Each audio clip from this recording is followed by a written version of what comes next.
지난 2016년에 실시된 기독교대학감리회 감독회장 선거가 무효라는 법원의 판결이 나왔습니다.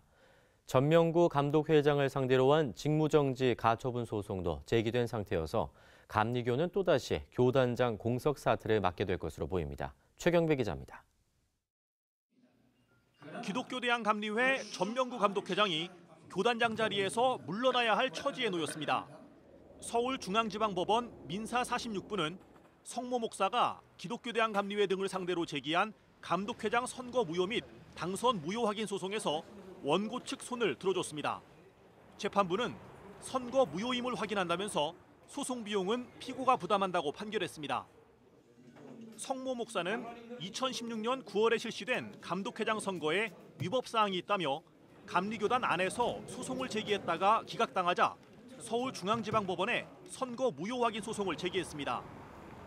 성 목사는 2016년 감독회장 선거 당시 피선거권이 없는 사람에게 후보 자격이 부여됐고 서울 남현의 평신도 300여 명에게 절차 없이 선거권이 부여되는 등 선관위가 법 절차를 무시했다는 주장을 펼쳐왔으며 전명구 감독회장이 금권 선거도 벌였다며 재판 진행 중 당선 무효 소송을 추가로 제기했습니다. 성 목사는 이번 판결을 계기로 감리교단 내에 교단법을 준수하는 풍토가 정착되길 바란다고 밝혔습니다. 은혜로 하자. 그냥 좋은 게 좋은 거다. 이러고서 다 넘어갑니다. 그러면서 자기들이 만든 법은 힘 있는 자들은 다 어겨요.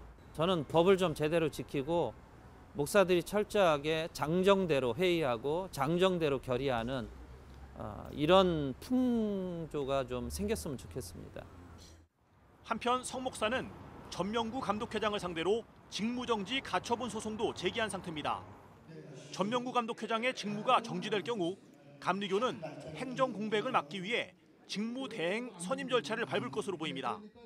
감리교단의 헌법인 교리와 장정은 감독회장이 재판으로 직임이 정지되면 연회감독 가운데 영급순, 연장자 순으로 임시의장이 돼 실행부위원회를 소집한 뒤 감독회장 직무대행을 투표로 선출하도록 명시하고 있습니다. 또 선출된 감독회장 직무대행은 선출된 후 15일 이내에 총회 실행부위원회를 소집해 선거법에 따라 재보궐선거 절차에 들어가야 합니다. 보선된 감독회장의 임기는 전임자의 임기가 2분의 1 이상 남아있는 경우에 잔여 임기로 한다고 규정돼 있습니다. 교단 안팎에선 교리와 장정과 상관없이 법원이 임시감독회장을 임명할 수도 있다는 시각도 존재합니다. 한편 전명구 감독회장 측은 이번 판결에 대해 입장 발표를 유보하고 있는 상황입니다. CBS 뉴스 최경배입니다.